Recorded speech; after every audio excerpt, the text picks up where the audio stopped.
RTCI nous réunit. Il est midi 6 minutes sur RTCI. Nous avons le plaisir et l'honneur de recevoir Saïf Al-Asrem, maire de la ville de Tunis. Bonjour monsieur le maire. Bonjour Sahat. Bienvenue parmi nous. Beaucoup de choses ont frissonné dans la capitale ces derniers jours et je crois que l'opinion publique a constaté un mieux évident. Et il y a beaucoup de travail du côté de la municipalité pour justement aboutir à ce mieux. En effet, le retour à une activité normale, je dirais, dans le cadre d'une capitale, nous sommes en train d'y aller à pas sûr. Aujourd'hui, la ville de Tunis, avec la contribution de la mairie, mais également avec la contribution aussi bien de tous les intervenants dans le secteur culturel et peut-être à leur tête le ministère des Affaires culturelles, est aujourd'hui, je dirais, en effervescence. Ne serait-ce pour citer les derniers événements, les JTC, après-demain, les journées théâtrales de Carthage, qui sont des rendez-vous, je pense, attendus et d'une importance capitale. Je dirais également, je citerai comme entrée en matière également la présentation de la dernière création de la troupe théâtrale de la ville de Tunis qui est passée il y a 3 semaines à peu près. Et puis, nous sentons au niveau, de notre administration, beaucoup de demandes, que ce soit des demandes de soutien ou bien juste d'accompagnement de plusieurs organisations qui sont actifs. Je citerai également comme exemple l'activité culturelle qui reprend d'une façon sûre au niveau de la Médina de Tunis. Le dernier événement qu'on a vécu il y a également 2 mois, Interférence, qui a été réellement un point fort qu'a vécu la ville de Tunis. Et moi-même, je ne dirais pas que j'étais surpris, mais j'étais très heureux de voir cette foule, surtout cette foule de jeunes qui suivaient les représentations de ce jeu de lumière sur les façades anciennes de la ville de Tunis, d'un site à l'autre. Pendant la soirée. Et ce sont des manifestations de ce genre qui nous donnent envie de sortir, qui nous donnent envie de vivre notre capitale.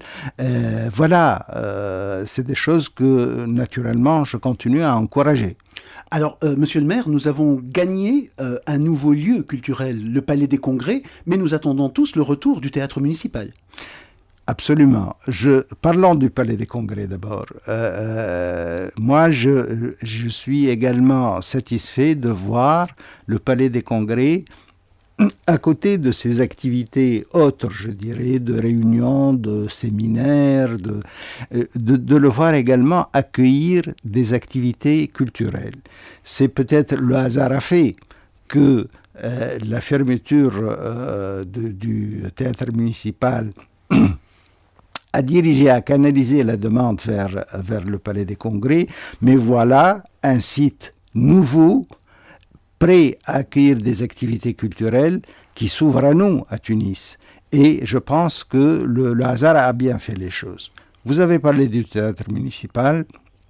Le théâtre municipal connaît des travaux de réfection en profondeur. D'ailleurs, peut-être nous aurons l'occasion de le visiter ensemble, ce chantier-là. Parce que le théâtre municipal, c'est une vérité de la palisse, c'est un vieux bâtiment. Et c'est un vieux bâtiment qui a une charge émotionnelle pour tous les Tunisiens, pour ne pas dire uniquement les Tunisois et les Tunisoises. Donc, ce bâtiment-là a connu, comme toute bâtisse, beaucoup d'un besoin d'intervention. Je ne vous cache pas aussi que lorsque nous avons démarré les travaux, nous avons trouvé beaucoup de vices cachés. les structures même du théâtre pour ne pas dire étaient menacées. Et nous avons entrepris de grands travaux aujourd'hui pour consolider, pour changer au niveau de la structure même, en termes de consolidation. C'est des choses que peut-être demain, le visiteur du palais ne verra pas. Du théâtre. Du théâtre ne verra pas. Mais ce sont des choses de fond qui ont été réalisées.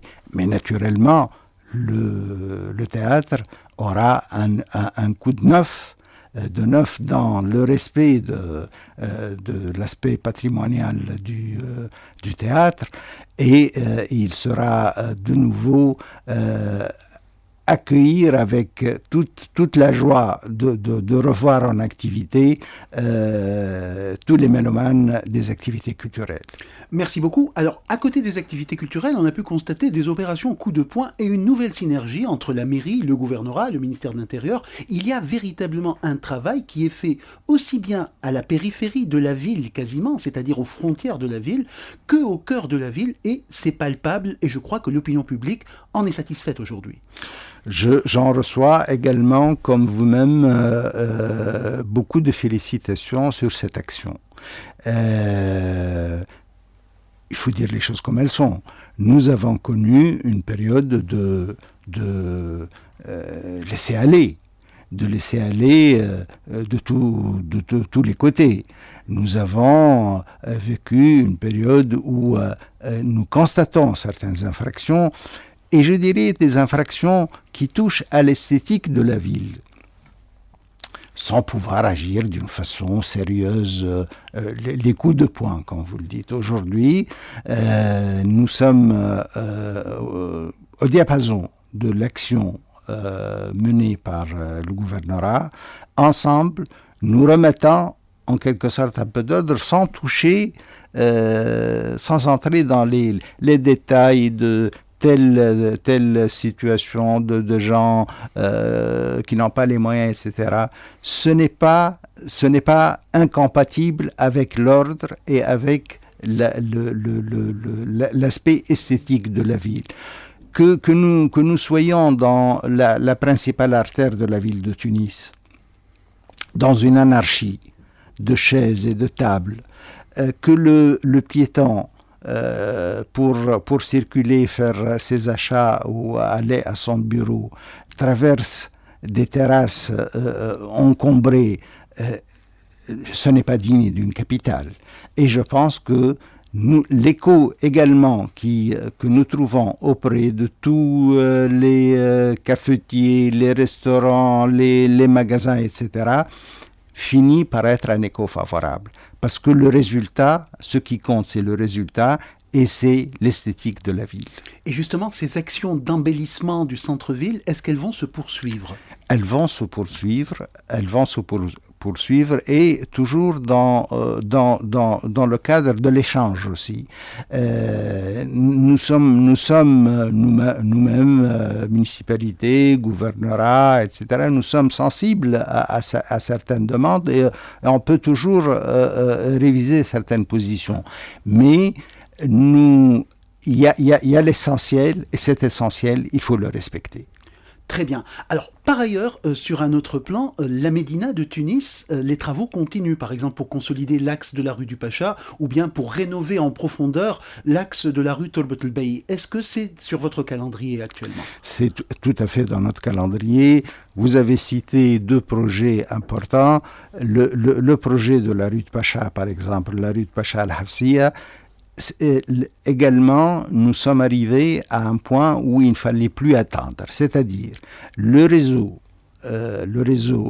ONAS était presque devenait une menace pour les habitants.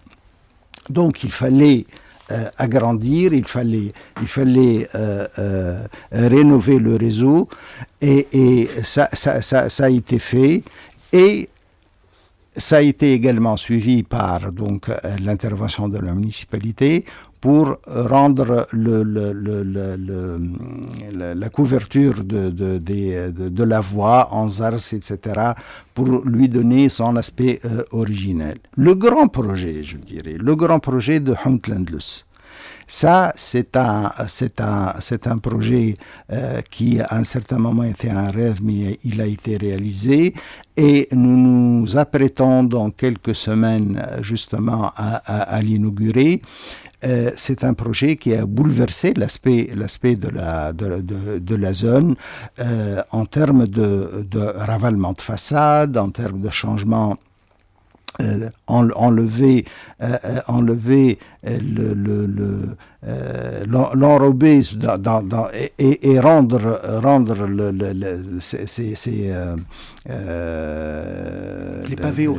les pavés originaux, réglementer sans toucher au problème des habitants le passage des voitures, tout ça rendrait à cette zone historique de la ville de Tunis son éclat d'antan, je dirais.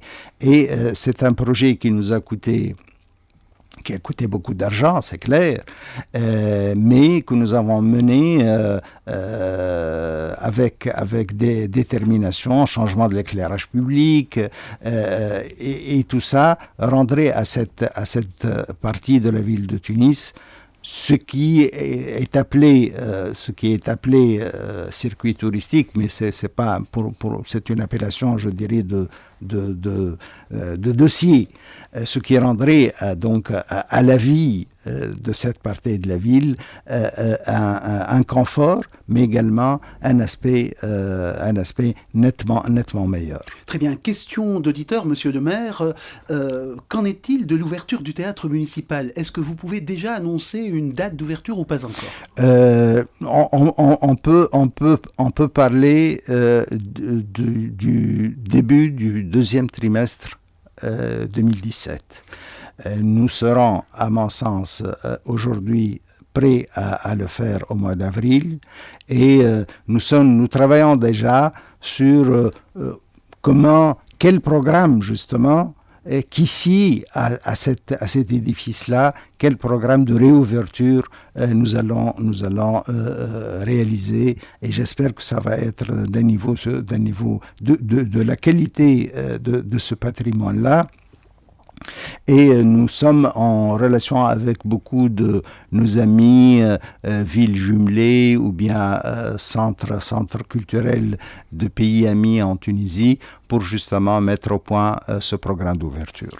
Une autre question d'auditeur dans un instant. Je vous rappelle qu'il est 12h19 sur RTCI. Tout à l'heure, nous recevrons Patrice Pergamini, ambassadeur de l'Union européenne en Tunisie, pour parler de l'actualité des relations entre la Tunisie et l'Union européenne. Pour le moment, nous sommes en compagnie de Saïf Al-Lasram, maire de Tunis, pour parler de l'actualité municipale. Une deuxième question d'auditeur, elle concerne la question des parkings. Oui. Quoi de neuf, monsieur le maire? Alors, la question du parking, nous sommes tous conscients de la problématique de la circulation et du stationnement à Tunis. Ce que je pourrais dire dans ce sens, c'est que la ville de Tunis a lancé un appel d'offres pour chercher des partenaires qui travailleront avec nous sous le volet de la concession. Nous avons identifié quelques sites de terrain propriété de la ville que nous mettons sous forme d'appel d'offres sur la place publique pour demander à des investisseurs qui seront intéressés de mener avec nous la construction de nouveaux parkings à étages dans le cadre de la concession, c'est-à-dire une partie comme zone commerciale, mais avec un nombre pour chaque site, un nombre bien précis de places qui seront mis à la disposition des citoyens.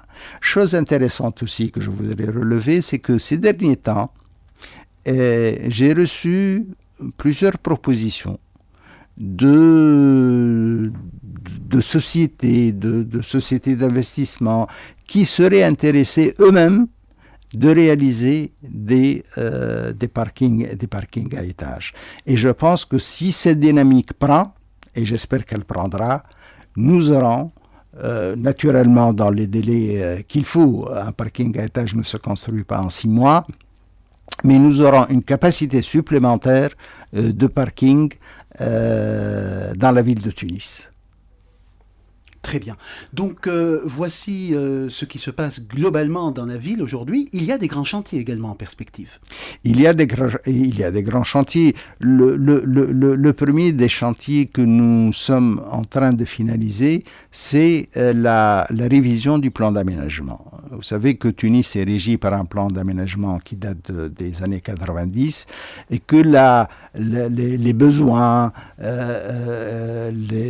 sont là pour que les choses changent, pour que la demande de construction ne cesse d'augmenter. Donc il fallait réviser plusieurs points de ce plan d'aménagement. Nous avons terminé maintenant le gros lot du travail et d'ici la fin de l'année, normalement, nous aurons un plan d'aménagement officiellement approuvé par le ministère de l'équipement et naturellement par les instances de décision. Tout à fait. Alors, d'autre part, il y a la perspective des élections municipales. On prévoit l'année 2017, mais on ne sait toujours pas s'il y aura une date précise. Est-ce que vous pourriez nous renseigner un peu, même si ce n'est pas tout à fait de votre connaissance? Oui, en effet. En fait, je pense que nous allons vers des élections municipales en 2017. Aujourd'hui, il y a un désaccord sur le texte qui régira ces élections. Tout laisse croire que ces étapes-là vont être dépassées et si nous arrivons après l'approbation du budget de l'État aujourd'hui, qui est la priorité absolue, l'Assemblée passera à ce texte-là, qui est également d'importance capitale, et que l'ISI donc décidera dans ce cas-là de la date. Mais je pense que tout laisse croire maintenant que nous allons avoir des élections municipales en 2017. Très bien. Alors, parfois, bien entendu, les choses progressent, nous le constatons sur le terrain, mais en même temps, il y a des résistances, comme ce matin, une personne qui a menacé de s'immoler par le feu au gouvernorat de Tunis. C'est quelque chose qui s'est passé, c'est une péripétie, c'est un fait divers, c'est vrai, mais en même temps, il y a ce côté tragique des choses et il y a peut-être une réflexion sur le recasement, sur le réemploi, en quelque sorte, de toutes ces personnes qui sont obligées aujourd'hui de quitter le centre-ville pour que le centre-ville retrouve sa vocation. Oui. C'est regrettable d'abord qu'on arrive à ces situations-là. Mais je dois dire que nous sommes aujourd'hui confrontés, à Tunis en particulier, au cœur de la capitale, à une débauche d'occupation du sol et Dieu sait ce que ça nous donne comme travail à la tombée de la nuit pour la propreté, etc. C'est des quantités de carton, d'emballage. Je ne vous dis pas la charge supplémentaire de tout ça. Bon, tout le monde n'est pas en quelque sorte légalement à sa place, c'est clair. Mais nous avons réfléchi longuement et maintenant nous sommes dans un processus pour la création de zones d'installation de ces vendeurs-là, éparpillés dans la ville. Et nous pensons pouvoir solutionner, je dirais, 70 à 80% de ces situations-là. Et la rue, le trottoir sera libéré. Eux trouveront un site où s'installer qui serait accessible également pour toute la population parce que, il faut le dire aussi, ces étals ont leurs clients. Donc, c'est des choses sur lesquelles il ne faut pas être aveugle. Et je pense que nous allons, 2017 verra l'installation de ce nouveau site-là. Très bien. Alors nous recevrons dans quelques instants Patrice Bergamini, ambassadeur de l'Union européenne au midi de RTCI.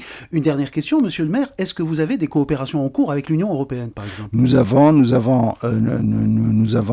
une coopération même traditionnelle avec l'Union européenne sur plusieurs sujets. Que ce soit des projets de financement, que ce soit également dans ce processus que nous avons connu de ce changement démocratique que vit le pays, plusieurs actions en termes de formation, en termes d'échanges sur la gestion de l'activité locale, sur les budgets participatifs. Nous avons beaucoup de projets dans ce sens et nous travaillons en étroite collaboration. Formidable. Donc, monsieur le maire, ça bouge dans la ville. Si on vous pose la question quoi de neuf, eh bien, il y a beaucoup de neuf. Il y a beaucoup de neuf. C'est une occasion, en réponse à votre invitation, d'en parler même un peu. Très bien. Ben, écoutez, nous sommes toujours là. Notre antenne est ouverte à la ville de Tunis, à toutes les villes de Tunisie. Merci beaucoup, monsieur le maire, d'avoir accepté notre invitation. Et puis, nous souhaitons une excellente journée et puis d'une action continue, durable et efficace. Merci de nous recevoir. Excellente journée à toutes et à tous. Il est 12h27 sur Radio Tunis, chaîne internationale. Dans quelques instants, rendez-vous avec Patrice Bergamini, ambassadeur de l'Union européenne en Tunisie. Tout de suite après, vous aurez rendez-vous avec l'équipe du journal Parler pour les titres du journal de 13h30. Et puis, Cédric Villani, une médaille Fields de mathématiques, sera notre invité à 13h05. Restez avec nous sur RTCI.